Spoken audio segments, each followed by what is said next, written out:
Domingo da Ressurreição. As leituras de hoje, elas nos interpelam.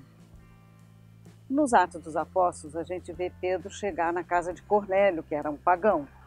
E Pedro vai atravessar a fronteira entre pagãos e judeus para dar testemunho da ressurreição de Jesus.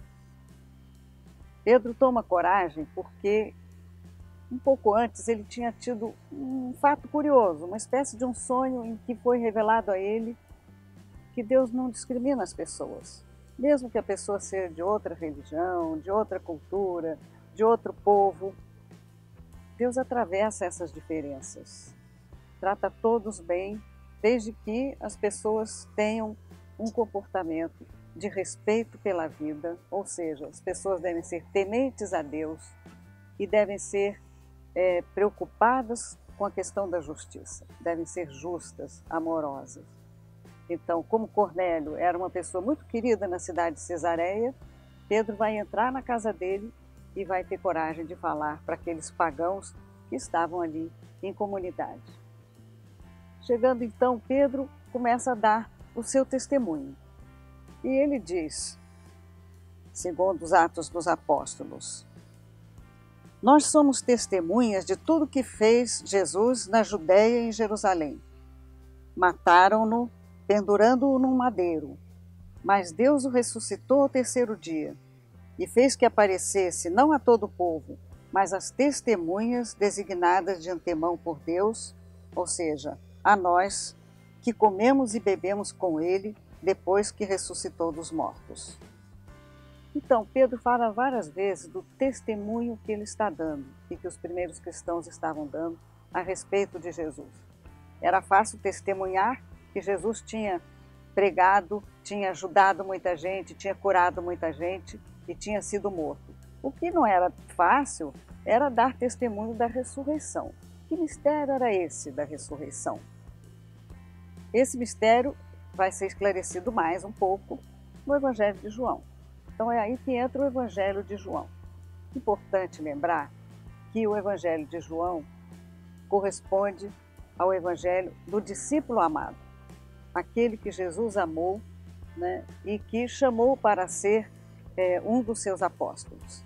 É ele que vai dar o seu testemunho, tanto que João termina o seu Evangelho dizendo assim: este é o discípulo que dá testemunho dessas coisas e as escreveu. E nós sabemos que o testemunho dele é verdadeiro. Qual foi o testemunho de João? O testemunho de João, nessa primeira parte do seu evangelho, ele começa dando duas dicas importantes, dois detalhes. Primeiro detalhe, ele fala a respeito do local onde Jesus fora enterrado. Um jardim onde havia um túmulo onde ninguém tinha sido antes enterrado. E ali enterraram o corpo de Jesus, um pouco às pressas, porque já estava começando o dia do sábado. Então, esse detalhe do jardim é importante, porque a gente sabe que o Evangelho de João, ele gosta muito dos símbolos.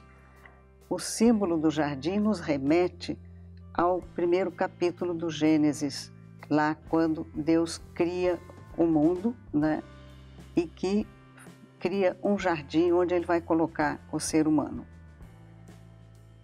Ao falar do jardim, na circunstância da ressurreição de Jesus, João está nos remetendo à ideia de um recomeço, uma nova criação. Uma nova criação estava anunciada. Também ele começa a falar da ressurreição dizendo assim: no primeiro dia da semana, primeiro dia. Outra vez, uma alusão a um novo início de tudo. Tudo recomeça. Antes de Jesus morrer, ele falou: tudo está consumado. A partir do momento em que ele entregou seu espírito a Deus, ele estava abrindo o caminho para uma nova criação.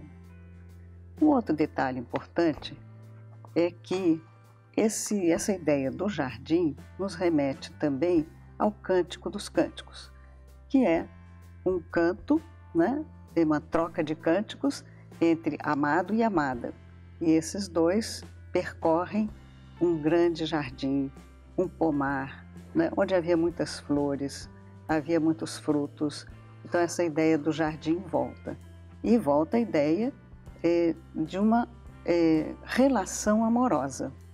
Então, o ambiente da ressurreição é o ambiente do amor. Sem amor não há ressurreição.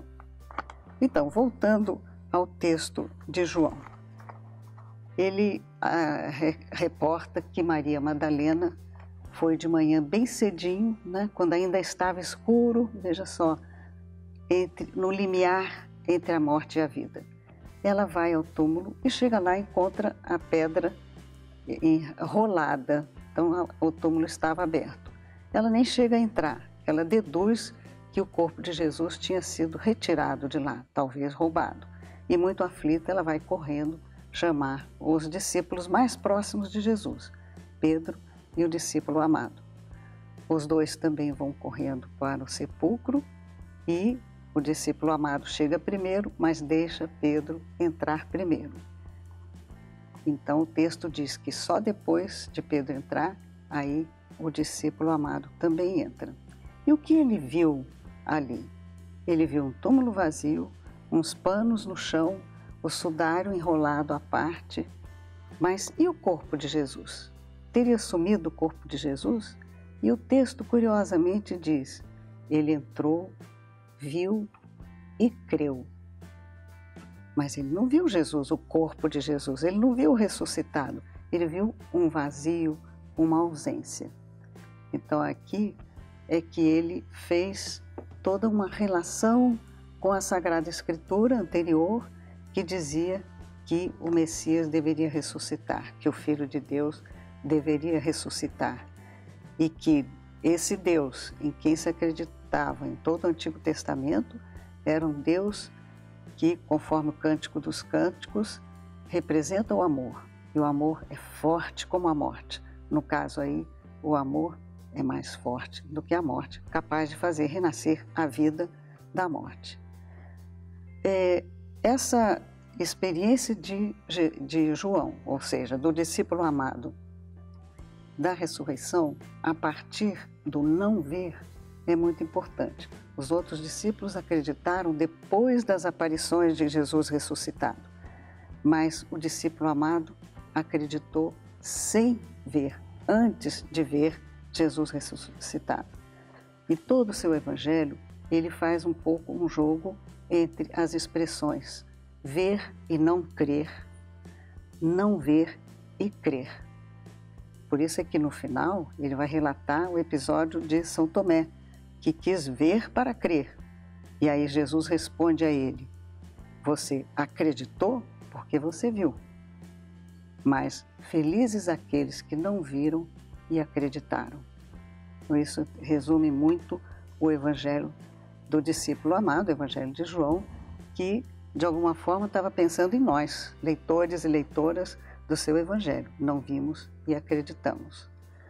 Talvez seja por isso que, trazendo para a nossa vida, São Paulo, na Epístola aos Colossenses hoje, ele diz que nós devemos procurar as coisas do alto, as coisas que estão escondidas em Cristo, com Deus.